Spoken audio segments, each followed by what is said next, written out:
to post for awareness. Kasi kahapon na-experience ko po, para at least sa mga friends ko na nagta-travel, going international, yung about sa punit passport, I experienced it yesterday. Going back to Canada, then first going to Japan, then Vancouver to Calgary. But nung nag-check-in na po ako, first nagpunta po ako sa travel tax para at least okay na ako sa travel tax. Then after that, nung masettle na ako sa travel tax, okay na, I check my passport, okay pa din, walang punit, walang sira. Tapos, okay na, going to check-in na po ako. Then, nung nag-check-in na ako, inabot ko yung passport ko and then my resident card. Tapos, maya-maya, okay na, chinek niya.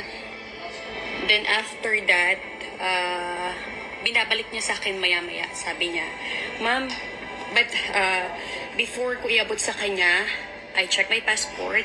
Okay, walang punit, wala pong sira.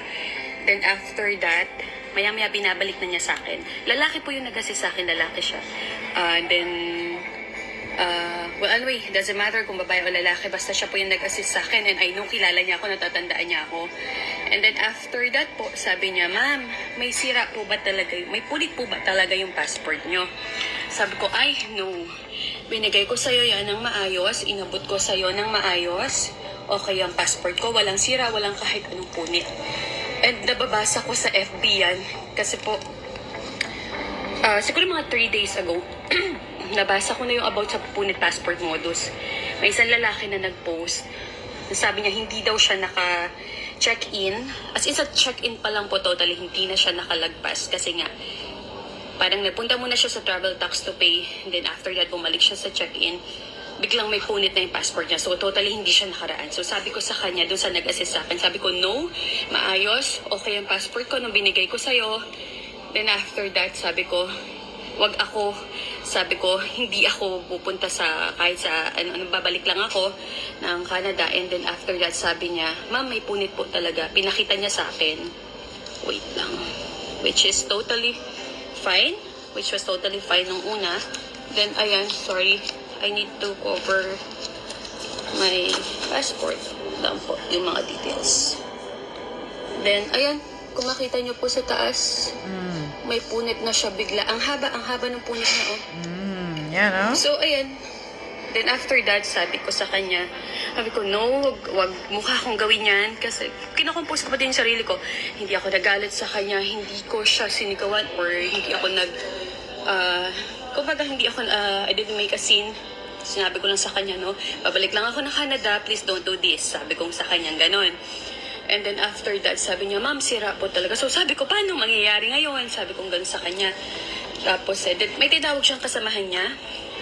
Babaeng tinawag niya, sabi niya, Ma'am, mag-i-investigate daw sila. Ganun, sabi ko, ano i-investigate nyo? Inabot ko po ng maayos yan sa kasama mo. Sabi ko gano'n sa kanya, okay na okay yan.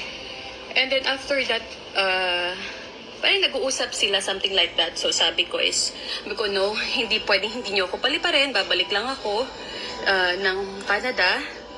Sabi ko sa kanya, then sabi ko, wait lang, tatawagan ko yung kilala ko sa immigration. Kasi it happens naman talaga na may kilala ako sa Terminal 3, nasaktuhan na Terminal 3, yes is na iya Terminal 3 yan. Then, tapos sabi niya, ay ma'am, huwag na po. Natakot na. Sabi niya, wag na po, i-assist ko na lang po kayo papunta sa immigration para makalagpas sa kayo. Kakausapin ko na lang po, if ever, yung immigration officer, kung kinakailangan, sabi niya gano'n.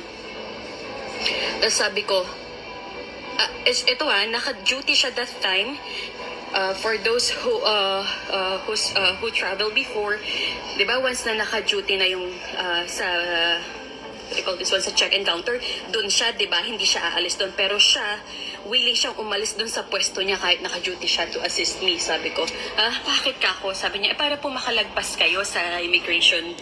Kasi natatakot officer, baka isumbong mo sabi niya, gano'n. sabi ko, oh sorry kung medyo mahaba yung kwento ko kasi para lang aware kayo, para alam nyo yung gagawin nyo.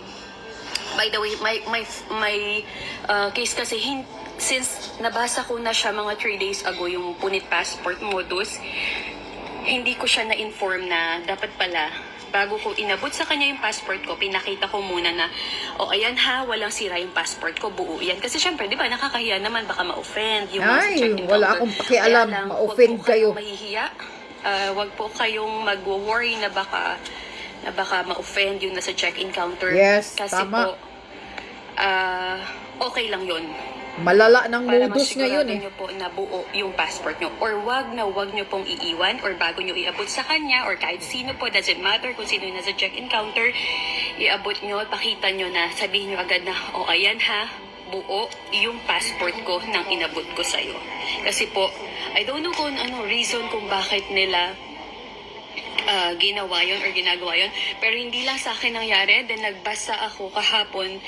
Nung nakalagpas na ako sa immigration kahapon, nag-check po ako sa Facebook or sa threads na, ang dami na pong nakaka-experience. Marami yung na isa, bang hindi siya biktima? nakatravel totally, hindi siya nakalagpas sa check-in pa lang.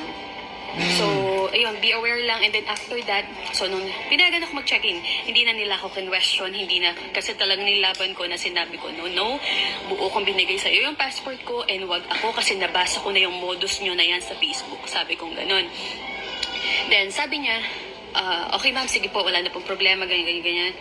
Tapos sabi ko, sabi niya sa akin, okay na po ma'am. So binigay na sa akin yung passport ko, binigay din yung resident card ko and my what do you call this one?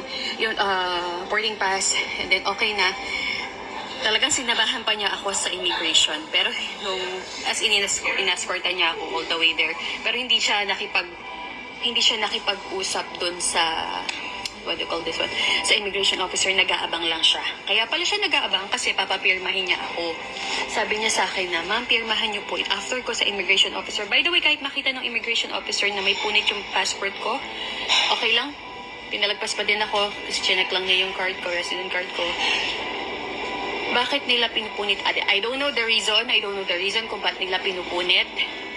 Pero ang dami ko nang nabasa sa thread sa Facebook na nauuso yung punit passport, which was yung ibang nabasa ko dahil may punit yung passport nila, hindi sila pinu-travel.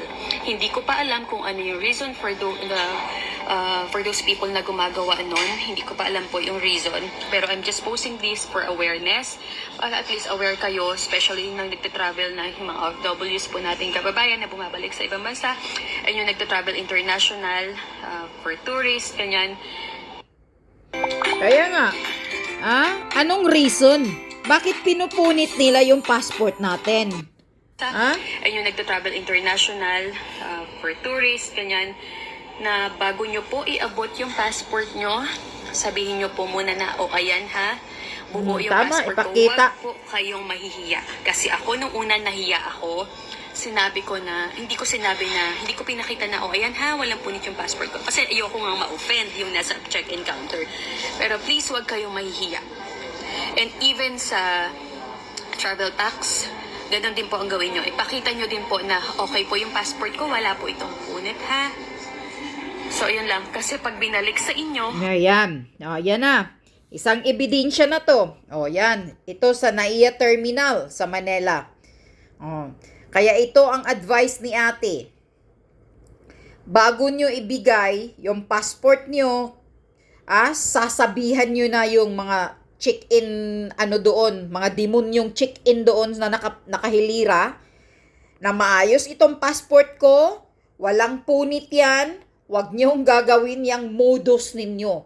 Yan, tama yan. Uunahan nyo na po. Sasabihan nyo na ng ganon. Wala na pong, mainsulto kung mainsulto na. Dahil modus na pala talaga nila. Marami na ang biktima. Yung iba, sabi ni ate pala, na napunit yung passport, hindi pinapalipad. Tingnan nyo. Panghasol to sa inyo eh. Mga tarantado talaga. Kaya kayong mga travelers, mga OFW, or kung sino man kayo, mga turista, bago nyo ibigay yung passport nyo kahit sa travel tax, iwa-warning nyo na sila. Sasabihan nyo na, Maayos yung passport ko. Walang punit yan. Make sure, pagbalik mo galing sa'yo, kamay mo, maayos yan. Walang punit. Yan ang sasabihin ninyo doon para mahiya sila. Mahihiya sila sa modus nila. At hindi na nila magagawa sa passport mo yan. Mga tarantado mga gago. Pupunitin bakit? Anong rason? Kundi ba mga siraulo? Tingnan mo. Kasi pinaganuhan talaga ni ate na talagang maayos yung passport ko pagbigay ko sa'yo. Tapos ngayon, may punit na. Ay, nako. Mabuti kayo, nakayanan yung magkalma kung sa akin mangyari yan. Nako. Malilintikan kayo. Kung mangyayari sa akin yan pag ako'y puhon, mag-check-in or uuwi or kung ano-ano man, malilintikan kayo pag pupunitin nyo yung passport ko. Pag may makita akong punit na passport ko, isasampal ko sa pagmumuka sa taong binibigyan ko ng passport ko pag check-in. Gagawin ko talaga ang chaos, ang iskandalong makaya ko dyan sa airport. Titingnan natin, mga putang ina kayo.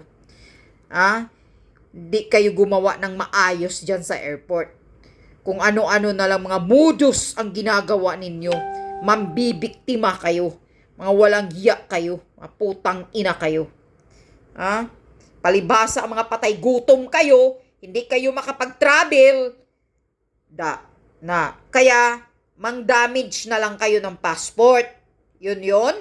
Yun ba yun? Ang rason ninyo? Mga hayop kayo dyan? Dito, nabiktima ito si ate sa Ninoy Aquino International Airport, Terminal 3. Nang sinabihan niya na tatawag daw siya ng kaibigan niya sa immigration, natatakot na yung mga hayop dyan. Nandyan pala itong punit passport pala, itong modus na to, nandyan pala sa check-in counter. Magbantay kayo sa akin. Ingat-ingat lang kayo. Tandaan nyo yan, maiiskandalo ko kayong lahat.